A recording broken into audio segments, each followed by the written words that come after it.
To roast a goose. You see in the cookbooks, you see hearth recipes along with stove recipes. Chop a few sage leaves and 2 onions very fine. And then by the end of the 19th century, it's virtually all on a cook stove. Mix them with a good lump of butter, a teaspoon of pepper and 2 of salt. In fact, you find cooking in rural parts of North Carolina going up into the early 20th century, still cooking on the fire.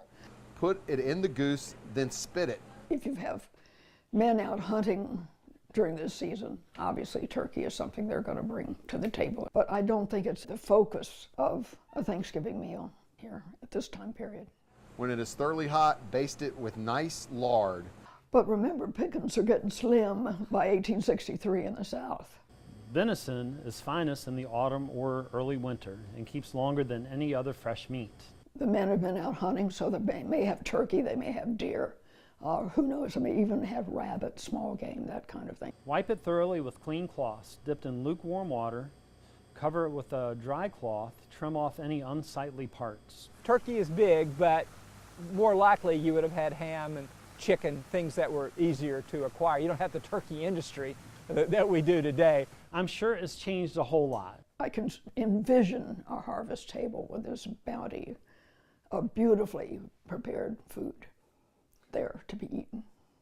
Nowadays we're used to the turkey and green bean casserole and everything. I'm sure that Thanksgiving 150, 200 years ago was totally different than what we're doing today. You know, you're handing me these recipes from the bygone days. I asked my mom one time how you make that. She goes, well, you just mix it all together. Well, what temperature do you cook it at? Whatever you're cooking everything else at. How long do you cook it until you need to serve it? The books that I've read of really old recipes, it's more like put a little bit of this, a little bit of that. It's not a cup of this or a cup of that. So I expect the recipes to kind of read like that. Throw in a little salt, a little beaten pepper, a gill of good gravy. Measurements were different. A gill, who knew what a gill was? Now we know it's 1/4 of a cup. These were traditionally cooked on an open fire, on a spit, roasting over wood. And you know, Chef Jeff and I are going to be modernizing them and using, you know, high-end convection ovens and things like that. We might lose some of the earthy flavor, the smokiness and things like that. Well, we can't ever duplicate it because the soil has changed, for one thing. Even though maybe they're 150 years old, I don't think they'll be too much different than what we're used to today. I tried to pick a variety of recipes. There were several more I could have added, like roasting oysters, for instance. Did you guys talk about how Squanto, around the very first Thanksgiving, the food that he introduced him to were eels? But I think that you should have, your show should cook up a good mess of eels for Thanksgiving. And just imagine maybe in Jell-O mold, that would be good.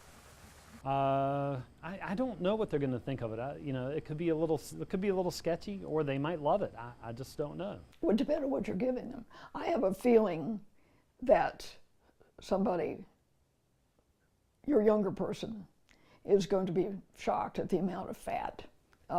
They're looking to be slim and diet conscious and health conscious and this kind of thing. The venison dish should probably, you know, be a little more true to form as opposed to the goose and the ham, because well, now they're raised in modern farming. I would hope that the taste would be something that they would appreciate.